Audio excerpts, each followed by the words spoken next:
I want to talk today about tracking restaurant food. So I get this question a lot, and honestly, it is not the easiest thing to do.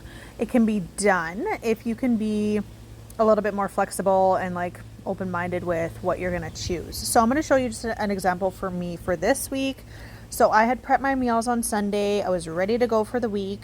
And then I ended up having to take some family members back to the airport in Saskatoon, and we had to leave at like 10:30. So I ate my breakfast, I brought my snack with me, and I knew like I could have ate my lunch before I left, but it's like eating your lunch at 10:30, that's not lunchtime. So and my kids wanted sushi. So this was my day.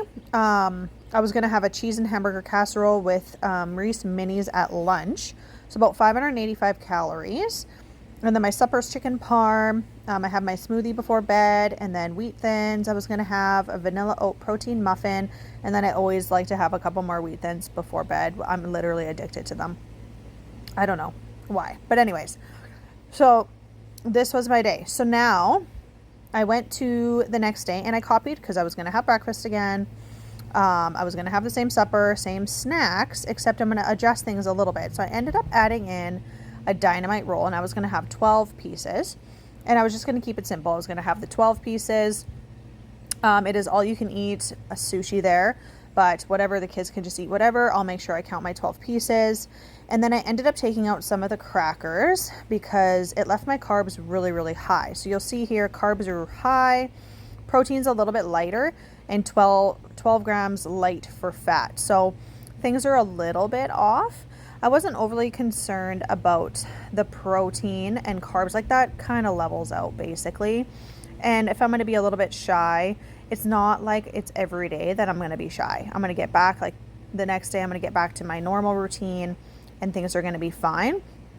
But what I did while I was eating sushi, so I ate my 12 pieces, and then I always, when we go to New Island sushi, I always order this chicken teriyaki, and it is literally just chicken with teriyaki sauce. So I ordered one of those too, just to make sure that I knew my protein was going to be slightly higher, and it would have brought my fat up a little bit too, and not affected my carbs at all because it's just chicken. So that is how I took on my eating for a day of not being perfectly planned.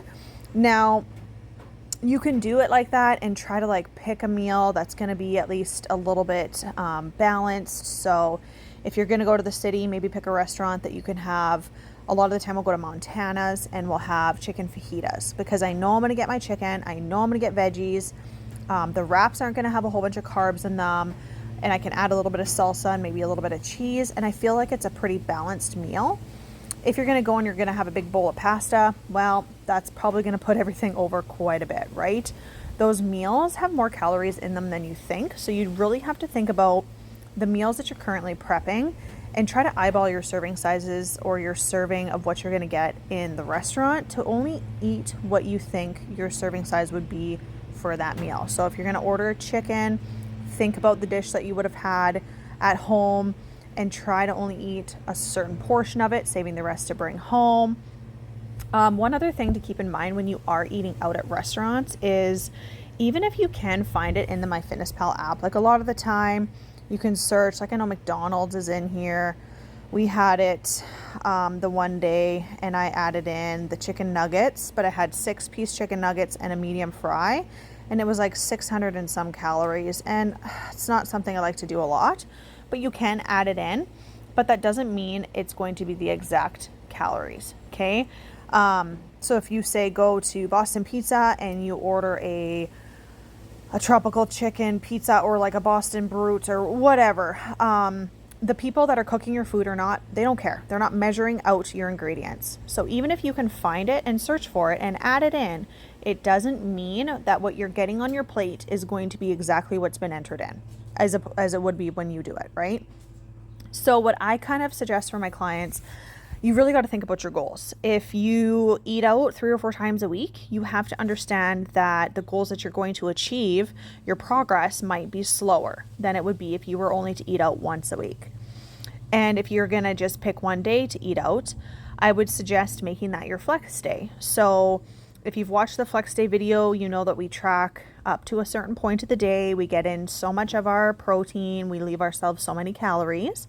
So then the rest of the day we can stop tracking and we can live in the moment and not stress about finding it in the app and entering in that meal. We're still going to be mindful and create a balanced plate. Make sure we have our protein in there, have our carb source and some veggies. And if you're going to have a couple drinks with it, then it is what it is. What matters is that you're going to get back on track the next day.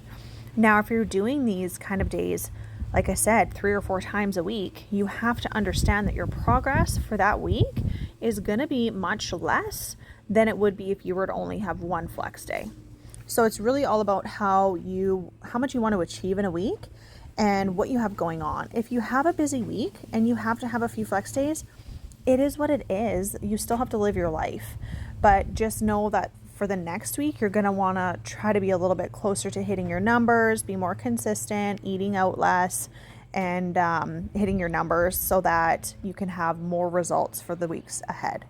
So you just kind of have to pick and choose. So hopefully that helps.